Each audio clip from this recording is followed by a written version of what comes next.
Olá a todos. Vamos então dar início à nossa reflexão sobre uma questão que é, na verdade, a questão fundamental de todo o nosso estudo. O que é, afinal, o direito? A proposta aqui é irmos além daquela ideia mais imediata e algo redutora de que o direito é simplesmente a lei. Vamos tentar compreendê-lo como um verdadeiro projeto humano, uma tarefa constante que responde a uma necessidade profunda, antropológica, de partilharmos o mundo. E para nos guiarem neste percurso, vamos contar com o pensamento de três figuras absolutamente centrais da Escola de Coimbra: Fernando Brones, Castanheira Neves e João Batista Machado. Esta pergunta que vemos aqui é o nosso ponto de partida.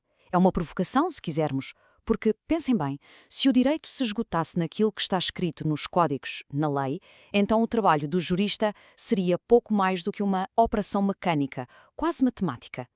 Mas será que a complexidade da vida, dos conflitos humanos e a própria ideia de justiça cabem na literalidade de um texto? É precisamente esta inquietação que vai orientar toda a nossa análise. O nosso caminho começa, portanto, por desafiar uma perspectiva muito comum, a perspectiva legalista normativista. O que é que ela nos diz em traços gerais? Que o direito é um conjunto de normas, de regras já dadas, criadas pelo Estado, e que o juiz é uma espécie de boca da lei, que se limita a aplicar essas regras de forma quase automática. A nossa abordagem vai ser a oposta. Em vez de partirmos da norma como um dado adquirido, vamos questionar o próprio sentido do direito. Qual é a sua razão de ser? A que problema humano fundamental é que a ordem jurídica vem de facto responder? Para encontrarmos esse sentido, temos de ir mais fundo. Temos de ir ao fundamento da ordem jurídica, um fundamento que existe antes mesmo de haver leis escritas. A questão central passa a ser: por que é que o ser humano precisa do direito? A resposta, e aqui seguimos de perto o ensinamento de João Batista Machado, não está na lei em si, mas na nossa própria condição enquanto seres humanos. É por isso um problema de natureza antropológica. Esta citação de Batista Machado é absolutamente esclarecedora. Reparem bem, ao contrário dos outros animais, que vêm equipados com um programa de instintos que lhes diz como agir, garantindo-lhes um mundo próprio e seguro, o ser humano nasce com uma carência biológica. Falta-nos essa programação instintiva e é essa ausência que nos torna abertos para o mundo, o que significa que estamos permanentemente expostos a uma instabilidade, a uma indeterminação que faz parte daquilo que somos. E é precisamente esta condição que Batista Machado chama incompletude essencial. É esta falta de base, esta carência, que nos obriga a criar a nós mesmos e ao nosso mundo. Para compensar a falta de guias biológicos, somos forçados a construir uma espécie de segunda natureza, um mundo de cultura, de símbolos, de valores, de instituições. A ordem social e jurídica, nesta perspectiva, não é um luxo ou um acessório. É, na verdade, uma condição para a nossa sobrevivência. É neste exato contexto que surge o conceito de instituição.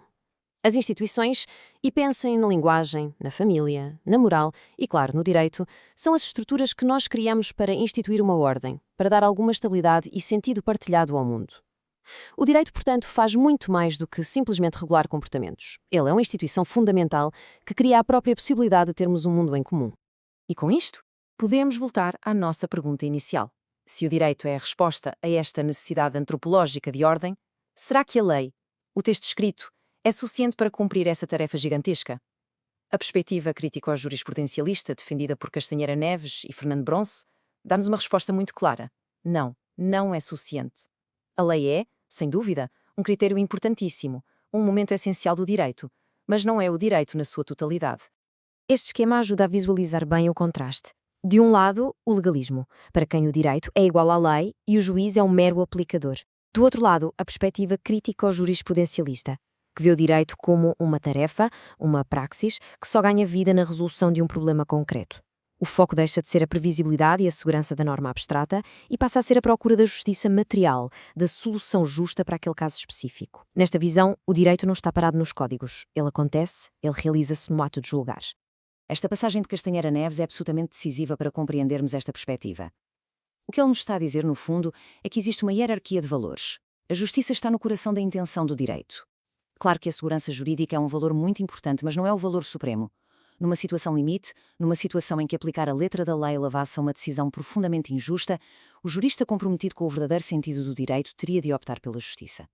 Pois bem, se o direito não é a lei, mas algo que se realiza na prática, então onde é que ele existe? onde é que o encontramos? O direito aparece no momento em que ele é existencialmente necessário, quando surge uma controvérsia, um conflito real que ameaça a nossa partilha do mundo. É o problema concreto que chama o direito à existência, que o convoca a realizar-se.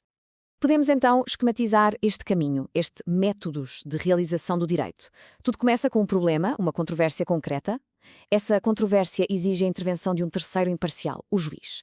O que faz o juiz? Mobiliza todo o sistema jurídico disponível.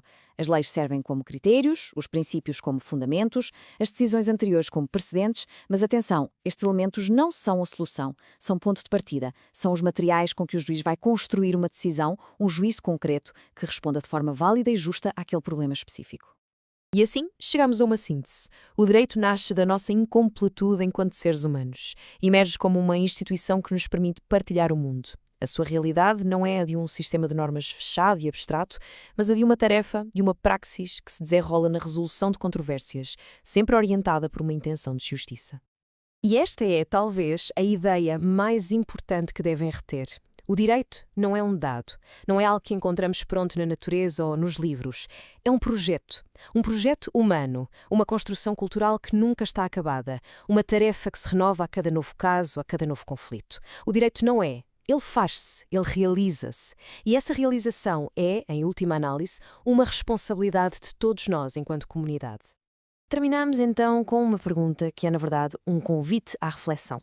Se o direito é de facto este projeto contínuo de construção de uma ordem mais justa, então a questão que se coloca a cada um de nós, e em especial a quem se prepara para ser jurista, é esta: qual é o nosso papel? Como é que podemos participar ativamente na construção de um direito que seja verdadeiramente fiel a esta sua vocação de justiça? A tarefa, como vimos, está sempre em aberto.